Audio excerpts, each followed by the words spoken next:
Tying up a little wet fly here today from Ray Bergman's book Trout. This is the Gray Midge. It is a very, very simple, kind of handsome little fly. It's easy to tie. Certainly if you are just getting started with wet flies of this style that have the various components and how they're put together, this is a great one for learning.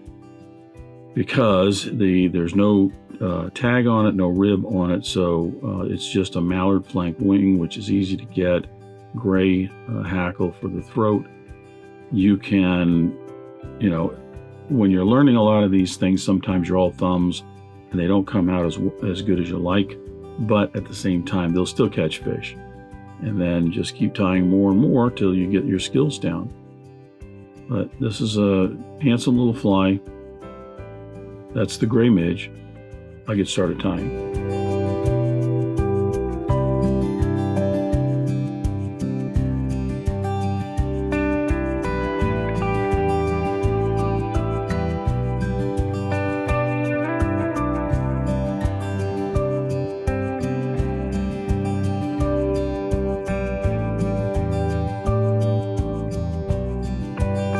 So I'm going to start the Gray Midge with my hook on the vise. This is a Mustad 33.99 in a size 6.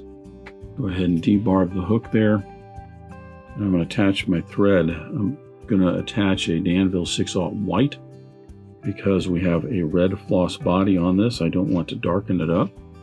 I've already waxed the thread, so I'm going to attach this about an eye length behind the eye of the hook. Run down a nice base layer of thread to just past the point of the hook. Here I will tie in the tail. There's no tag or rib on the Gray Midge, but there is a tail and wing of mallard flank. So I'm just using a little bit of these long, kind of thinner fibers right here for the tail. I'm going to go ahead and peel out maybe about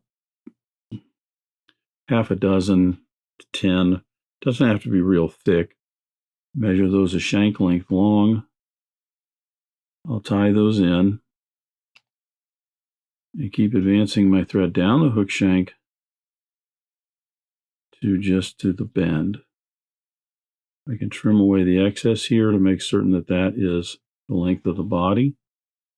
Now I'll put the actual body on. I'm using a Danville 4-strand rayon in red. I think the original recipe calls for a scarlet, but I don't know. The Danville I don't think has a scarlet. I may be wrong there.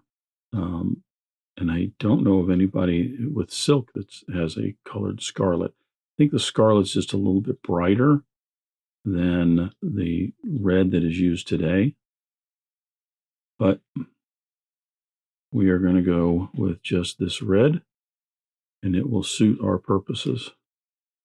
Get an extra wrap in there to secure that, and I'll put a little bit more wax on my thread. Now I'm going to wrap forward, nice touching turns, collecting all of that down to the hook shank, making a nice underbody for the body on our Gray Midge.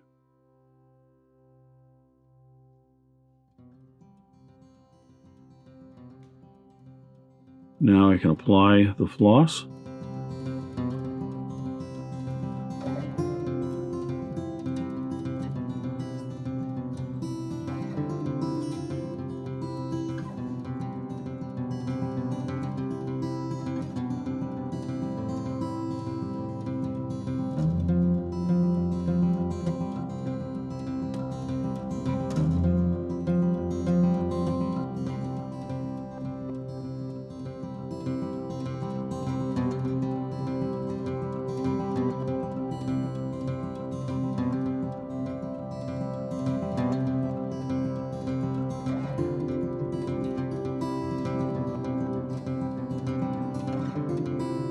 Now I'm going to switch over to my black thread to finish the fly. This is a Danville 6/0 in black.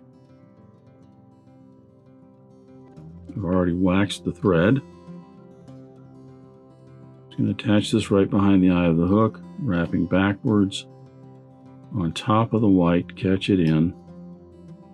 Then I can trim both of those away.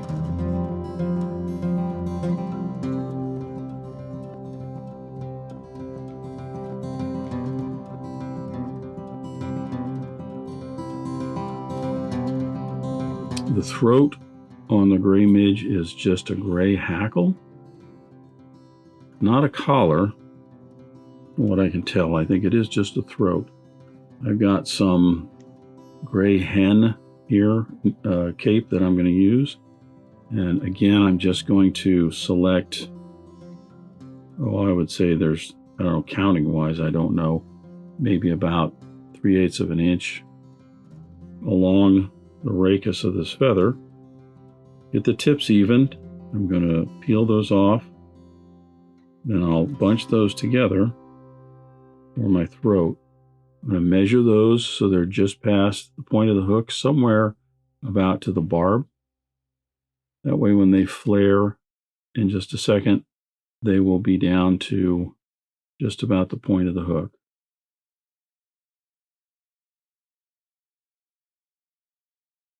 Trim away the excess.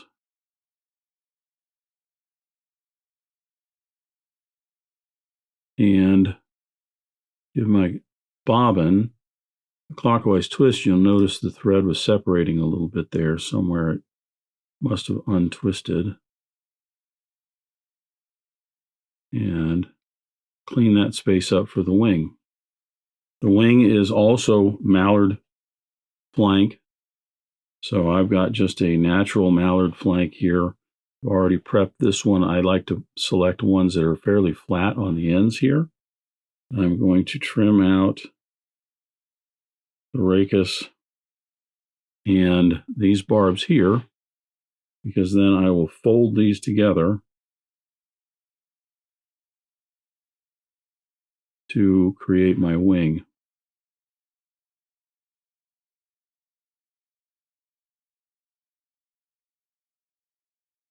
Holding those on top, I can fold that a little bit better.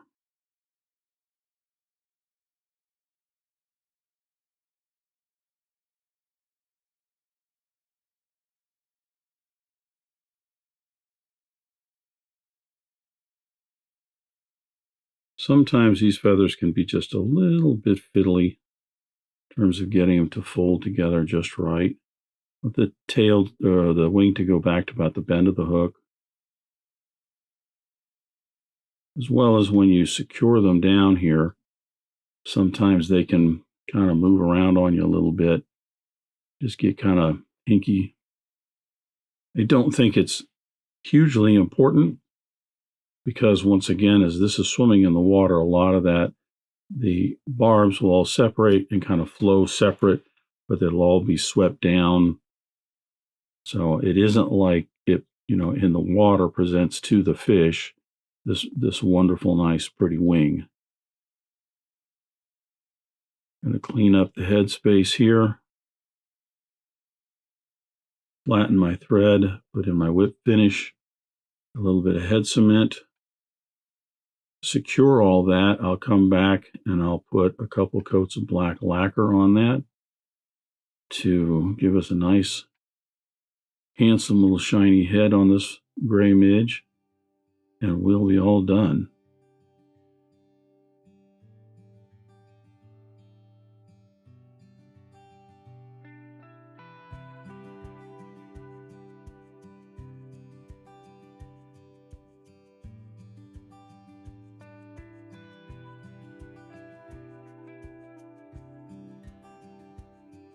A little bit of head cement on both sides here. Let that soak down in there. You don't want it to get up into the wing. Nice thing about this fly tight though is if it does get up into the base of those wing fibers, it doesn't stain it or anything. It may stiffen it up a little bit, but it does not change the color or anything of it. So it still looks really nice. So that is the Gray Midge. Very simple little wet fly, a nice one. You're getting into learning wet flies to learn all the basic components and get some practice in. Plus, it's a handsome little fly. Thanks for watching today. Thank you for joining me at the Vise today. I hope you learned a new pattern, at least a tip or trick here and there. If you'd like to help Dress Irons, you can like, comment, share, subscribe, all those wonderful things for the video. You can also head out to dressedirons.com where you can buy flies, tools, stickers, and merch. or you can join a growing community over on Locals at the Dressed Irons Fly Tying Guild. You can also donate to Dressed Irons if you want through the link at the bottom of the description. I thank everybody for their ongoing support, as it really does help the creation of these videos. What's important is to remember, only fly tying. If you're not having fun, you're doing it wrong.